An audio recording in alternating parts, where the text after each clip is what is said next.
Et on continue notre petit tour des formules avec les fonctions x carré et x cube, qui sont aussi de grands classiques. Alors je commence avec la fonction x carré. Cette fois-ci, je ne vous donne pas la dérivée et elle est moins facile à deviner sur le graphe. Donc ce qu'on va faire, c'est qu'on va procéder comme pour les fonctions précédentes. On va bêtement appliquer la définition de dérivée. On va calculer le quotient différentiel, sans la limite, le simplifier au maximum, et on passera à la limite de l'expression obtenue quand h tend vers 0. Alors, on a besoin de f de x plus h. Pour rappel, f de x, ici, c'est x carré. Ce truc-là, c'est notre f de x.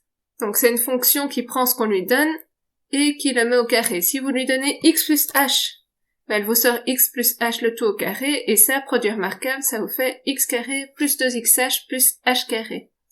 N'hésitez pas à mettre la vidéo sur pause le temps de digérer. Et puis f de x tout seul, c'est x carré. On a besoin de f de x plus h moins f de x, c'est-à-dire soustraire ces éléments-ci. Alors x carré moins x carré, hop, ça se tue, et il vous reste donc 2xh plus h carré. C'est ce qu'il est noté ici, au numérateur. Et pour avoir le quotient différentiel, vous devez diviser le tout par h. Si vous prenez la limite de cette expression-ci en l'état, vous allez avoir 0 au-dessus, 0 en dessous. C'est une indétermination du type 0 sur 0. Heureusement, de nouveau, on peut mettre le h en évidence, ce qui va vous permettre de supprimer le dénominateur et donc de lever l'indétermination. On a trouvé qu'au final, le quotient différentiel valait 2x plus h. C'est de cette expression qu'il faut prendre la limite quand h tend vers 0.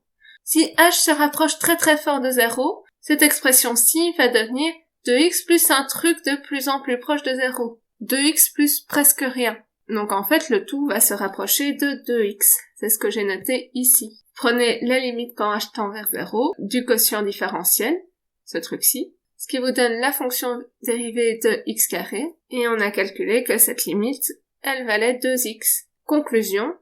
Dorénavant, si vous vous trouvez dans une situation où vous devez dériver la fonction x carré, il n'y a plus besoin de repasser par tout ce calcul-là. Vous pouvez directement noter que ça fait 2x. Hop, la propriété est démontrée. On fait la même avec x cube. De nouveau, je ne vous donne pas l'expression, on va la construire ensemble, à partir de la définition de la dérivée que vous avez ici. Vous avez besoin de f de x plus h. Pour avoir f de x plus h, puisque notre f c'est x cube, il vous suffit de prendre ce que vous avez dans les parenthèses et de l'élever au cube, et ça, je vous laisse calculer que ça fait l'expression donnée ici. Et f de x tout seul, c'est x cube. De nouveau, on soustrait.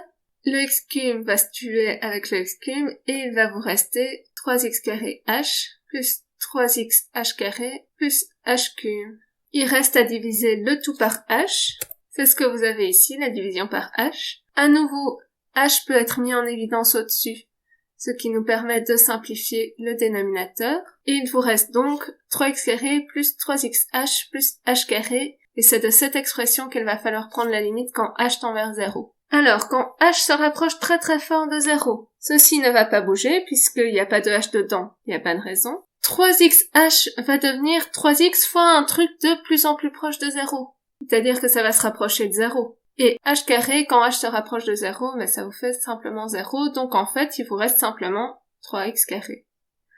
On a donc démontré que la dérivée de la fonction x cube donnait 3x carré. Petite remarque, normalement vous voyez apparaître une logique dans la formule. Je vous mets sur la piste, x c'est la même chose que x exposant 1, voire propriété de puissance. Regardez ce qui s'est passé. À chaque fois, la puissance initiale se retrouve en facteur devant l'expression en x. Et x il est élevé à la puissance, celle qui avait à l'origine moins 1, qu'il a perdu 1 en puissance.